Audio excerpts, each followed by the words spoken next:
Gusto ko lang harapin mo yung totoo. What does that mean? Na kaya hindi mo ko kayang ipaglaban sa nanay mo kasi parehas ng sinasabi niya, yung sinasabi ng puso mo at ng utak mo. Na kahit pagbalik na rin natin ng mundo, hindi ang isang katulad ko ang magugustuhan mo.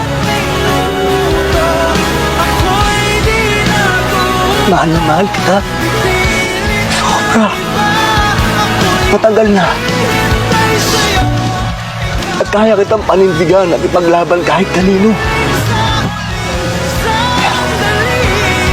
Kita kaya ipaglaban sa sarili mo. Uy! Laban mo mag-isa yan. Kaya ko lang mahalin ka. Hindi ko kayang pilitin na kutuin mo ko.